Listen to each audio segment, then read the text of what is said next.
beaucoup. Monsieur Collard. Oui, Monsieur le Président, oui,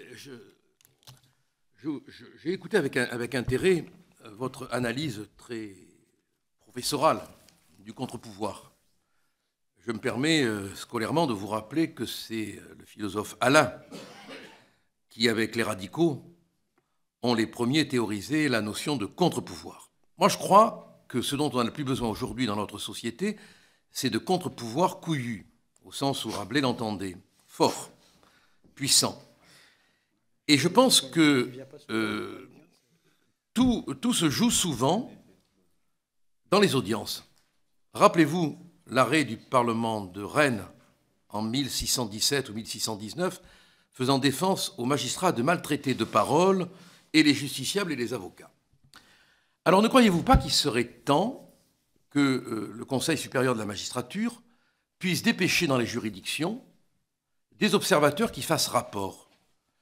Parce que quand vous entendez dans une juridiction un président dire à un justiciable « bougez-vous hein », ou bien je ne vous respecte pas », ce qui a été dit devant moi par le président du tribunal correctionnel de Marseille, le premier président étant saisi a considéré que ce n'était pas un manque de partialité.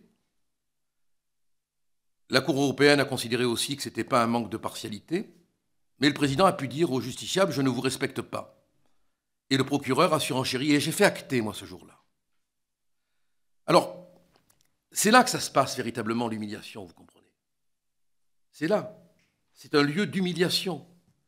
Et quel que soit le justiciable, d'où qu'il vienne, la petite humiliation, c'est un petit fascisme. Et ça ne veut pas dire que les magistrats qui commettent ces excès ont ça dans leur tête, mais c'est l'excès de ce qu'un très grand juge appelait l'abus du petit pouvoir, le petit pouvoir du mot, le petit pouvoir qui blesse, le petit pouvoir de la puissance sur le petit, qui, quel que soit son statut, est petit devant un juge, est petit. Sur la sellette, on est petit étymologiquement. Alors je me demande quand on va s'intéresser à la réalité d'une audience, à la politesse de l'audience, à la nécessité pour le juge, par exemple, d'expliquer son jugement, et non pas de le balancer. Et je crois que là, si je peux me permettre, et si vous accédez à cette fonction, il y a un travail à faire, s'intéresser non pas d'un point de vue constitutionnel, mais d'un point de vue humain, à ce qu'est l'audience. Comment on traite le justiciable de parole? Comment la justice, parfois, je dois dire que mon expérience m'oblige à reconnaître que c'est pas fréquemment le cas, hein. C'est rare. Mais quand ça arrive, qu'est-ce que ça fait mal? Bougez-vous, madame. Enfin, moi, je l'ai vu, un témoin qui n'allait pas assez vite, bougez-vous. On reste consterné, quoi. Alors, il y a des avocats qui s'indignent, qui font acter, comme ça a été le cas, quand ce magistrat a dit à un justiciable, moi, je ne vous respecte pas.